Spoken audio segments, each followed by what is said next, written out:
नबी करीम सल्लल्लाहु अलैहि वसल्लम मस्जिद में थे, आपने फरमाया अभी एक शख्स दाखिल होने वाला है जो अहले जन्नत में से है। लोगों ने देखा एक मामूली सा आदमी आया, बगल में चप्पल दबाए हुए है और बैठ गया। फिर दूसरे रोज भी वही आया, तीसरे रोज भी वही आया। अब्दुल्लाह इब्न अमर इब्न आस ने जुस्तजू हुई कि देखे इसका क्या अमल है।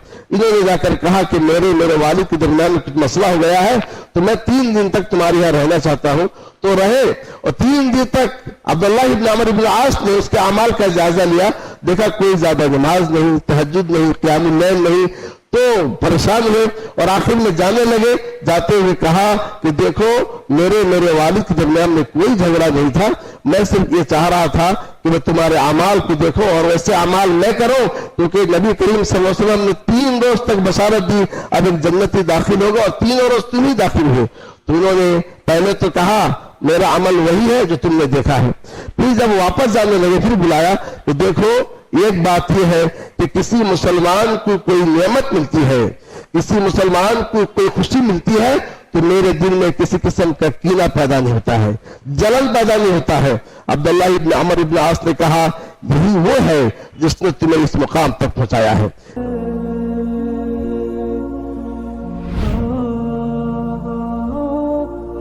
अल्लाह चाहता तो यहां दुनिया में छोड़ देता, कहता जाओ अपने अपने अंदाज में रास्ता तलाश करो, सही रास्ता तुम आ गए तो जन्नत में भेज दूंगा, नहीं तो जहन्नम में। लेकिन ये अल्लाह का करम है कि अल्लाह ने भेजा, रास्ता भी दे दिया। इसके बाद भी अगर हम और आप अगर दीन पर अमल करने वाले ना हुए, हमसे ज्यादा खसारे का सौदा करने वाला कौन होगा।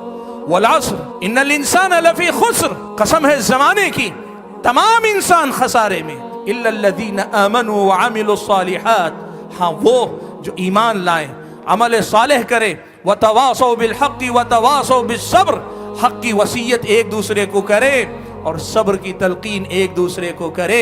यही खसारे से निकलने वाले सबसे पहले अपने आप को अपने दीन से इस माने में जोड़ने की कोशिश करें। और दूसरा पैगाम यही है कि नई नस्ल को दुनिया के कोने कोने तक जब पहुंचाओ, वहां पहुंचाने से पहले ये ईमान और यकीन उनके दिलो दिमाग में उतारने की कोशिश। आग जला दी गई और हुक्म दिया कि चलो तुम सब के सब इस पे कूद जाओ। लोग कूदने के लिए जा रहे थे। हदीस के अल्फाज है, एक नौजवान खड़े होते हैं और कहते हैं कि नहीं, ये नहीं कहा कि हम नहीं कूदेंगे, जुमले पे गौर कीजिए, कहा हम अभी नहीं कूदेंगे, यहां तक कि हम अल्लाह के नबी सल्लल्लाहु अलैहि वसल्लम से पूछ न लें, क्योंकि हमने नबी का कलमा इसलिए पढ़ा है कि हम आग से बच जाएं। अब आप आग में दाखिल कर रहे हो दुनिया में।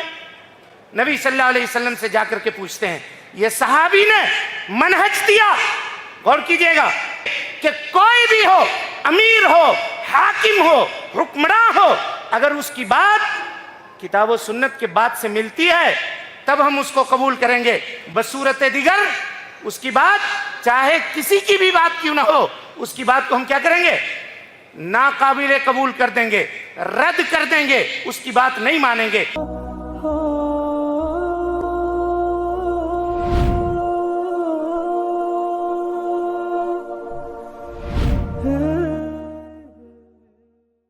इस्लाम में बदशगुनी नहीं है कि मैं आया निकला और बिल्ली ने रास्ता काट दिया तो अब उस रास्ते से गुजरना मेरे लिए ठीक नहीं है। अगर मैं गया तो एक्सीडेंट हो जाएगा। अगर मैंने कोई ऐसा काम किया, मिसाल के तौर पर सुबह निकला और किसी की बदसूरत शक्ल नजर आ गई तो मेरा दिन पूरा बेकार जाएगा। इसी तरह से मैंने दुकान खोली और दुकान खोलते ही कोई मांगने वाला आ गया तो गोया कि आज बेबरकती ही बेबरकती, कोई बरकत का काम नहीं होने वाला है। यह है या नहीं, हमारे मुआशरे में है और कुरान और हदीस पर अमल करने के दावेदारों के यहाँ भी ये है। इसी तरह से दाएं बाएं आंख अगर फड़कने लगे तो कहते हैं कोई मुसीबत आने वाली है। अगर हाथों में खुजली होने लगे तो कहते हैं माल आने वाला है, पैसा आने वाला है। या इसी तरह से घर से निकले और फौरन अगर ठोकर लग गई तो कहते हैं कि आज मेरा सफर बेकार जाएगा और सफर से भी रुक जाते हैं। अल्लाह के नबी सल्लल्लाहु अलैहि वसल्लम ने फरमाया, अगर इस तरह की कोई चीज बदशगुनी किसी को किसी काम से रोक देती है, गोया कि उसने शिर्क किया। अब तियारतु शिरकुन, अब तियारतु शिरकुन, अब तियारतु शिरकुन। अल्लाह के रसूल सल्लल्लाहु अलैहि वसल्लम ने इरशाद फरमाया कि ये बदशगुनी लेना शिर्क है, शिर्क है, शिर्क है।